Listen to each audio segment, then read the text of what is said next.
You're listening to the Mythcreant podcast with your hosts, Oren Ashkenazi and Chris Winkle. There was a castle by a waterfall with a pink and purple wall and a princess living there. She had no parents and was all alone. She got by on her own and she liked it pretty well. 'Cause she never wore socks. She had a pet snake. She bought her a guitar and she ate a whole cake. And there wasn't anybody there to tell her what to do, so she did what she wanted to. Everybody knew the story of the princess who saved herself. And welcome everyone to another episode of the Mythcreants podcast. I'm Oren. And I'm Chris. So I'm putting the final touches on my urban fantasy setting. I've got a faction of mages that keep magic locked down real tight so there are no rogue casters. And also a faction of werewolves that spends all of its time hunting down rogue casters. I don't see a problem with this. I think this will be fine. Maybe the rogue casters are coming from inside the house. Inside the werewolf house. Horrible house. Werewolves just hunt themselves down. It's fine, yeah. So today we're talking about planning urban fantasy factions. Why do urban fantasy factions need their own episode? Because I felt like it. And also We can do what we because- want. Yeah, you're not the boss of us. Partly because we watched The Order recently, which is like one of this crop of 2-season Netflix shows that was like urban fantasy, and it had a lot of problems. And one of the problems was that its world building was real garbage. Mhm. But I also just think that there are some differences in how you think about urban fantasy versus like high fantasy or sci-fi or steampunk or whatever. And partly because they tend to be all mixed together because there's usually a masquerade. And so what you have are like factions that exist within or alongside human society, and so you have to think about how that makes things different. Mhm. And then at the same time, they also tend to have a more kitchen sink approach to world building, which is Yeah. not 100%, right? Like, and there are examples we can talk about that don't just throw everything at the wall, but there's sort of a default expectation that if you're gonna have some kind of magical creatures in the modern setting, that sort of implies you have all of them. I mean, I think when people think about urban fantasy, often their expectation is if magic is real, then it must be linked to all of the folklore that we have about it. Or in some cases, the pop culture, right? Like, a lot of urban fantasy tropes are really, really divorced from any folklore, but What we think is folklore. right. And I think, obviously that's very eclectic and comes from all of these places. It's not like we crowdsourced like tidy word building. Right. And so you results in a very kind of eclectic world with lots of different, magic users that work in different ways and Right. And lots of different creature types, Mhm. right? Like, if I'm making my own fantasy world from scratch, I can sort of decide what types of creatures I want to be there, and I can limit the magic more easily. But if I'm making an urban fantasy setting, it would be kind of weird if I was like, the only kind of mages are elemental mages. That's all there is. It's like, really? That's all? Yeah, I mean, you could have some urban fantasy settings, have a very specific, there's a door to another world. That's Mhm. where magic comes from. It's not like you have to go with all the folklore. It's just popular. I think the other issue is like you can exclude a faction if you have a nice, tidy theme Mhm. that makes it intuitive what is included and what is not included. But that is rarely combined with our typical urban fantasy. The closest I think I've seen, or at least one of the closest, is Teen Wolf, at least in the first seasons. Yeah. Because, originally it's like, okay, just werewolves. All right, just werewolves, also druids and banshees. I'm like, okay, that's a little random, but we're still going with a kind of werewolf nature theme. And then they Yeah. add other types of shapeshifters that shapeshift into other type of creatures. So they're kind of werewolf-like, and we still have no vampires, like we add Kitsune, for instance. Mhm. Okay. And then they bring in steampunk mad scientists. And like, what? What, Yeah. what are the steampunk mad scientists doing here? They're here. Don't worry about it. And then later we get ghost cowboys. Everyone loves ghost cowboys. And so eventually it's okay, well, why not vampires at this point? Yeah.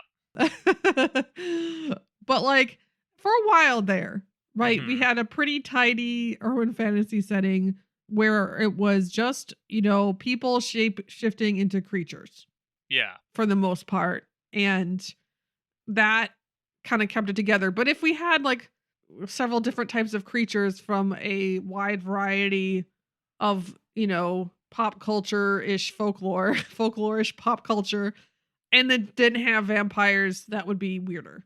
Right. And a lot of it is going to come down to like what are you choosing to show and like how long is the story going for. Like it was weird to me watching the order that we have mages and werewolves and that's And nothing it. else. Right. I Like kept that- expecting vampires to show up. Yeah, that seemed strange to me, but at the same time, like the storylines were so narrow that like I was like, all right, I guess we aren't really exploring the world at all. Maybe there are other magical things. That Oh, we there's just also haven't- a golem.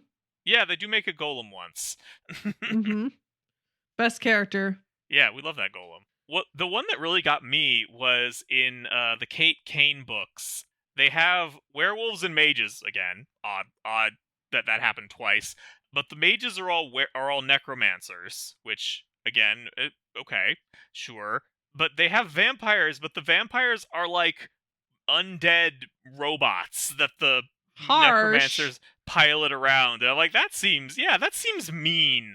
Why Why aren't would you they d- zombies? Yeah, I don't know. Why not make them zombies? That's what zombies are for. It's like if someone picks this up and is a vampire fan, it's like, oh, that's sad. The vampires in this setting kind of suck. I mean, we always do tell people to add your own spin, right? Yeah. Maybe we should have given a caveat there. Okay, add your own spin, but please don't make it disappointing. Yeah, it's like I don't know. Be creative, except Be when it's creative, bad. Then but, be less like, creative. If you use a creature, try to retain what people think is cool about the creature. I mean, I have talked a bit about like at what point should you not call it the same thing? Mm-hmm. Because in general, I always recommend, reusing words people are familiar with because it just lowers the like cognitive load and makes things easier to understand. And I've seen all sorts of, but this typically happens only in high fantasy. Another, like in high fantasy, we can have, vampires and werewolves and wizards and elves, but they would be like called other names to make it seem like they're not vampires and werewolves and elves. Yeah. When they obviously are.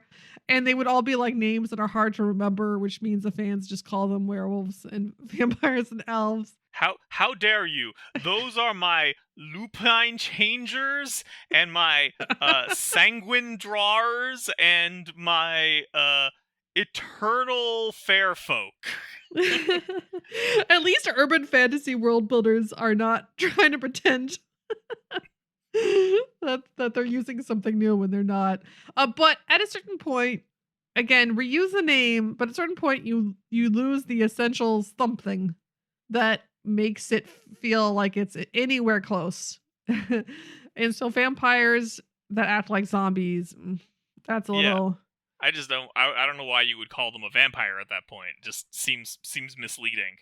Yeah, I don't know. Did they daintily suck blood instead of No. just bite into people's necks? No, they're just monsters. They're just combat robots, basically. Okay.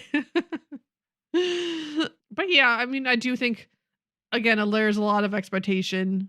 Like once you add werewolves, are there going to be vampires? I think there's a slightly less expectation that if you have vampires, there will be werewolves, just because we have so many vampire books Yeah. that are just exclusively focused on vampires. Yeah. And while we're talking about werewolves and vampires, there's other things to think about. But one thing that I really recommend thinking about, especially with urban fantasy, is if you want your factions to come into conflict, why?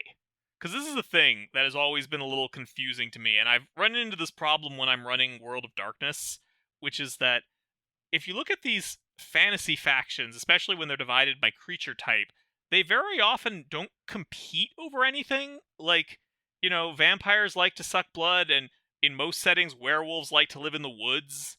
And so they don't really have any direct reason to fight each other. but they always want to fight each other, right? Like, that's what authors want. So what is the reason for that? Like, because it's easier to do this in a classic high fantasy or other setting because you just have, they fight for the same reasons that humans fight, control over territory and resources and stuff.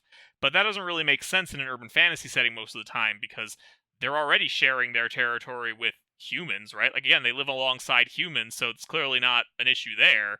And is there something they both want and there's not enough of it? What's going on? And this is why in my big urban fantasy RPG from a few years ago, I invented Essence, which is like the supernatural energy MacGuffin. What does it do? Don't worry about it. Everybody wants it. Hey, it was nutritionally important to young magical people. Mm-hmm. Yeah, it's important. Don't worry about it. Don't look too closely at that. But yeah, gave them something to fight over. I think there's also a question of, okay, are we only making factions for the purpose of having them fight? Do they have to fight? Can they all just hold hands and sing Kumbaya? Yeah, I mean, I would say they don't have to fight. I would say that if you are creating factions, it's probably because you want there to be some tension between them. Maybe I just want one character to start a coffee shop. Yeah, I mean, you might. In which case, the factions don't matter nearly as much, right? Because they're not going to play that big a role. Right, like in Legends of Lattes, which is like in a D&D setting, right? It has the different like D&D like ancestries or groups because that's what's in the game. Yeah. Not because the story actually needs all those factions, but everybody's already familiar and knows what like gnomes and orcs are. Mm-hmm. So it also just doesn't add any information overhead. So like the story can afford to add a bunch of factions that it's not actually going to use in the plot, right, in any important way. And just, adds color to the setting. And, it's not, you could potentially make up your own factions and do that. But I think that is, again, a benefit of urban fantasy. Usually if everybody knows what a werewolf and a vampire, etc. is, you can just add them to the story and make less of a big deal about them because you didn't have to spend a whole bunch of time to explain them. Yeah, that's true. I think mainly you do want sources of conflict in your world, right? So especially if you're planning on writing a whole bunch of stories in one world and you need new conflicts for sequels, and having the different factions fight is just an intuitive way to do that. Right. Or like the threat that they might, they don't always, I'm not saying every urban fantasy story needs to have a big war in it, right? Just that there's a good chance that if you are building a setting from scratch and you are creating these factions, it's probably because you want them to be at odds in some capacity. And, that's going to be easier to do if you think of some underlying thing that might, put them in competition with each other in the same way that different groups of humans and or orcs, elves, dwarves, whatever, are kind of inherent competition with each other over limited resources. Mm-hmm. I mean, in that big urban fantasy role-playing campaign you mentioned, you also had like political dynamics of a kind of a joint governing system, right? And the more powerful groups had like representation and less powerful groups didn't. Yeah. Right. And that also, so, but theoretically, honestly, if you have like, magical people in a real world setting, they'd probably have tons of money. Right. So the idea that they need to like having a joint governing board assumes that they have to pool their resources to accomplish shared goals in some way. I suppose if they're trying really hard to maintain the masquerade, they could have fights over how that's done. That just require cooperation because any one group could, spill the beans. But that's honestly looking too hard, the masquerade. You probably don't want to do that. Yeah. And that's like what makes that so challenging, right? Is that you can't usually use like, the vampire and the werewolves are fighting over like, a building they both want to own. Well, why that building, right? Why does that building matter? Okay, how about magical global warming? Like God, what was your The like skeleton. The necro-industrial complex. Necro-industrial complex. I mean, the Order actually had this, and it was really cool. It was just introduced in, like, the last 2 episodes out of nowhere, which was this idea that, like, the more magic is done, the bigger the chance of these, like, dangerous eruptions that happen that can eventually reach, like, apocalyptic levels, which is, like, provides the justification for why the magical organization clamps down on rogue casters so hard in the first place, like, and creates a reason why different mage organizations are in competition, because, like, they're fighting over their magic carbon budget, basically. Yeah. And I thought one dynamic of that for this particular show was that you're supposed to pay for your magic by doing, I mean, they call it a sacrifice, but for like smaller spells, it's just like you cut yourself and bleed a little bit and then you magically heal it, so it's fine. Yeah. But like, I think what was happening is that there were specifically too many people neglecting sacrifices, right? So they were using magic a little lazily, which honestly, if you had magic spread far and wide, that would totally happen. Yeah.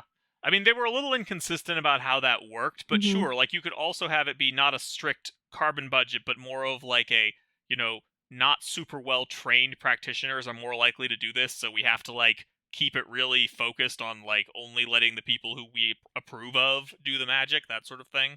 Yeah. Yeah. But yeah, no, it was a good conflict that, of course, was not taken advantage of very well by the show. Right. I'm also a big fan of, like, magical locations, because you can create, like, areas that different factions would want for different reasons. Like, if you have a special glade that is sacred to the moon cult, then, like, you could also see why both werewolves and certain kinds of mages would want to control that sort of thing. Yeah. So it doesn't always have to be, like, one thing. It's just good to think about what it is that's going to bring them into competition with each other. Yeah, maybe ley lines are super important. Yeah, everyone loves ley lines. Nobody...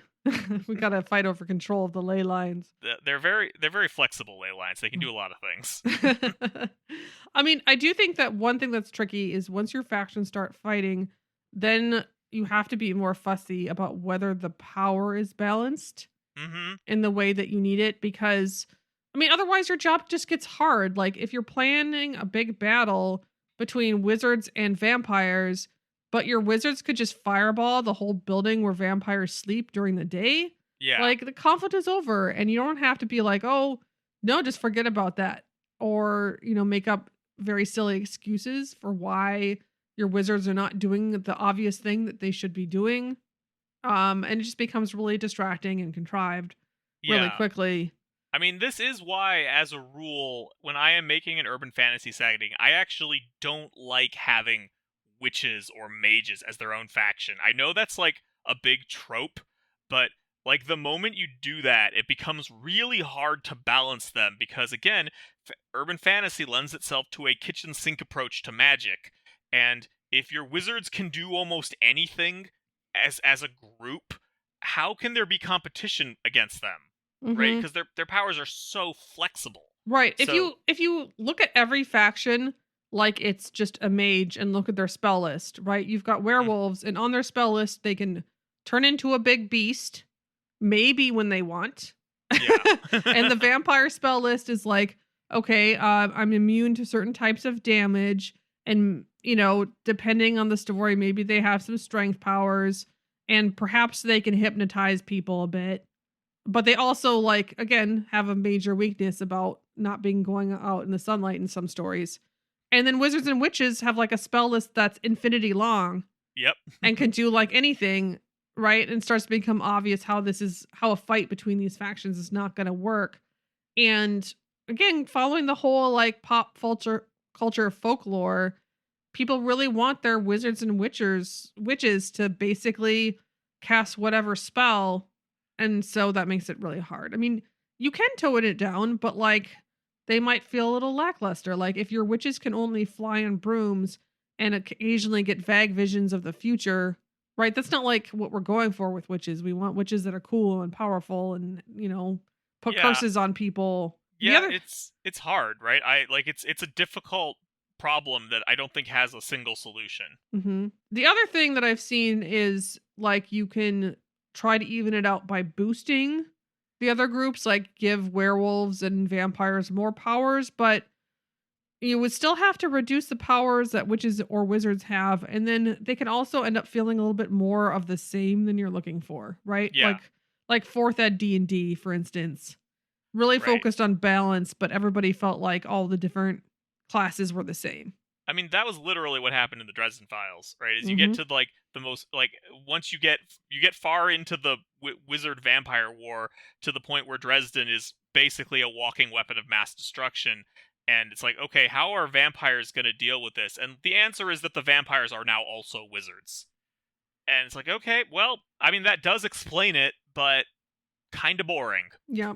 I will admit that I do like the idea of witches that can cast magic spells, but it always takes like several weeks. So they can't do action spells, you know. Mm-hmm. But that would only help a little bit. It's still Right. bad if you let them, for instance, spend weeks making a bunch of magical bombs and then throw the bombs. Like you can't Right. let them do that either. Then you're just getting into the Batman problem. How much time does he have to prepare? Yeah, like I have found that there are basically two ways you can approach this. You can either just not have mages as their own faction and instead, like, you know, if you want to have a flexible magic system, have it be available to anybody and then like just have different kinds of creatures. Or you can just, you know, really limit what your mages can do, but like find clever ways for them to use it. Mm-hmm. Yeah. Right? And so at that point, the mages basically become not a powerhouse because they can't stand up to anyone in a direct fight, but like they can cause lots of problems around the edges, right? And so that's like a reason why no one wants to mess with them, even though they aren't like real strong face to face. And that's like the lore in like World of Darkness, for example. It just doesn't match with what mages can actually do. Mm-hmm. Yeah. I mean, if you have witches and you just don't put them into full warfare with any other faction, and then you would also need to make them like purposely neutral, right? Mm-hmm. Like a faction can be more powerful than any other faction without plotting headaches if they just don't get involved in the fights. If instead you could have them as like neutral arbiters that like sometimes you have a conflict over convincing the arbiters to side with you, for instance. Mm-hmm. Right. And that could be something that's challenging, but you know, you don't try to have like a tense war of like witches versus werewolves. Right. Another thing to think about here, beyond just the raw power of your factions, is you have to think about the areas in which they compete. Because if they compete in completely different areas, that's often not going to make for a very fun story. Like, you know, if you have dream spirits whose entire thing is that they attack you in their dreams versus werewolves, it's like, what's the story here, right? What are they competing over? That would be interesting. Right. Like, you know, how are they supposed to be in competition with each other? It's like, you Look, know, when a werewolf eats somebody, they expect to be able to eat their dreams too. But if the dream spirit is already in there, it completely ruins the meal. you know, it's the same problem that like you get into with vampires when they can't go out during the day. It's like, okay, if you make them powerful enough to auto win at night, then you've just got like rocket tag basically, with whoever attacks first just wins, and that's not very interesting either. Mm-hmm. Yeah, that's a hard one. Yeah. Another avenue to think about with this, and again, this tends to be a specific urban fantasy problem, is just first of all, how organized is your world at all, right? Because that is a question that has huge repercussions, and it's easy for authors to neglect it because, especially if they are bringing a character across the masquerade for the first time, and you only explain like a little bit of the setting at once. By organized, you mean like, does the magical world have its own government, for instance? Yes, exactly. Like, you know, are we talking about, you know, supernatural creatures are solitary and just kind of hang around humans and don't have an organization? Do they have small groups? Do they have, you know, organized factions? Do they have a one world government? How about if we pretend they're really isolated at first, but then we realize we need some place to take our second novel, so then we say that there's been a government all along that's been ruling them. I mean, that is a thing that happens sometimes, and it's a real problem. I mean, you could do that, but it would be hard, right? It would be hard to create the idea of isolated individuals and then have that stay consistent with a world where there's a government. Maybe you could do something like, oh, well, actually the werewolves we met were just the outcasts that were thrown out of less bigger society, for instance. Right. I mean, you could have it be like there's like magical government in the cities, but like in the rural areas, it's kind of a free-for-all. Mm-hmm. Right? Yeah, like that's possible. Supernatural did something like this, right? Where everybody seems super isolated, and then we find out there's somebody who like makes her money stealing magical items. Yes, but that's a different problem. So the issue with that was that the supernatural is secret, but also there's like an entire underground society of rich people who know about magic, and there's a lady who buys items like artifacts for them. And it's like, who are these guys who are buying these artifacts that they know are magic? It's like, don't worry about it. Maybe they're magic ghoulies, very rich magic ghoulies. Yeah, maybe. We don't know. We never hear about them again. You do run into this problem, again, whenever you try to split, like, the Hunter RPG in World of Darkness. This is why it doesn't mix with the other settings very well. And Hunter is basically like supernatural, right? Yeah. The premise is that we've got a couple of humans who are by themselves hunting supernatural things that are also isolated. Yeah. And like you can introduce big hunter organizations if you want to. I hate doing that. I think it completely ruins the game, but some people like that. But even in that situation, it still doesn't really work because it's like, okay, so now we're like there's a vampire feeding on people. Okay, we're not just hunting the vampire. Now we have to think about like what are the political implications of killing this vampire? This is going to start a human vampire war. Right. And like, I'm not going to say you couldn't make an interesting story out of that. It's just not what default Hunter is set up to be. Mm-hmm. Yeah. I mean, it's also, again, why it's weird when Buffy suddenly has the government in season 4. Yeah. starting to like manage the supernatural. It's like, okay, well, if that's true, Buffy should always be able to call the government for help anytime the hellhole gets out of control. But yeah, I love how the government got involved in season 4 and then just was like, I guess somebody cut funding. Yeah, there was Dodge coming in there with its AI and just like, how would we just pull the plug on this program? I'm sure it's fine. Yeah, we're spending how many millions of dollars to stop the apocalypse? That doesn't seem efficient. Move fast and break things, and things being the world. Okay, so how about guns? I mean, generally we discourage like guns if you don't have to have guns in your setting, because guns are just like Oren was talking about the insta win, right? If you have an ability where whoever attacks first, they win. Guns are like that. I mean, because they're so deadly so quickly, and it's very difficult to write interesting gunfights. Yeah, so I would say I would say that it's okay if you want your characters in an urban fantasy setting to use guns, they can. It's just that you have to be aware that once you open that Pandora's box, you cannot close it. Right? You can't have them use guns some of the time. Right. It's like, well, why didn't they bring the gun this time? They could have done that and won this fight. Right. Also, like, are we prepared for like werewolves wielding guns? Right, and like if you do that, you have to realize that you're signing up for a very different kind of story. I mean, there's a reason why nearly all of the enemies in the early seasons of Supernatural are ghosts, and partly it's budgetary reasons, but like it's also just way more threatening if the enemy they're fighting is not physical.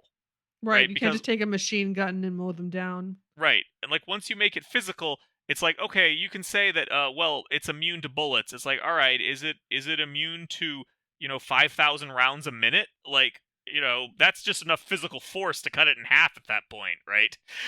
Yeah. So, like, you just have to be aware of that. And a lot of stories don't think about that because they want their sword fights and their, kung fu battles, or they want, like, magic missiles to be cool, and then they introduce guns, and it's like, well, right.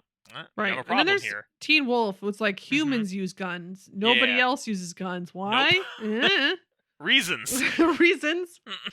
It's like, I'm pretty sure vampires are, well, not this Teen Wolf. everybody else could also werewolves could also wield guns Right, especially if they since the wanted. werewolves don't have to like fully transform, right? Like in fact, they mostly don't. Most of them like when they transform, they just like grow more facial hair. So what if you had all the magical people, basically can't get too close to metal? Can you make guns out of, I don't know, ceramics or something? I mean, yeah, they're called ghost guns. I mean, in the modern day, they are not a particularly advanced form of firearms, as I understand it, because their only use case is to sneak them past security. So, they haven't been given a whole lot of thought. But yes, you could do that. Also, then you wouldn't be able to use swords and things, which I found that a lot of urban fantasy writers I really know, that's the want. thing. That's the problem with like can't get near metal. I don't know, maybe bone swords? Yeah, I mean, I would honestly say that in most Stone cases, if you swords? don't want guns in your urban fantasy setting, the best solution is to just not use them and don't bring it up. Like, maybe you can have some throwaway dialogue about how, like, Okay, yeah, but Oren, what about this? None of my characters use guns, and then suddenly I need my character to be very clever. And so then this is the first person to think of using a gun, and it pulls it out in a dramatic moment and like, hey, check out this. I will come to your house. Like, I will personally find you and explain why that's wrong. But okay, real quick because we're almost done. I want to make sure I actually say this, which is that in general, if you don't want guns in your urban fantasy setting, the best solution is just not bring it up. You can maybe have a line of dialogue saying that guns don't work on the supernatural, and then refuse to explain further. Do not take questions. And if you're consistent, your readers will probably just go with it. Yeah. You want people to just forget guns exist.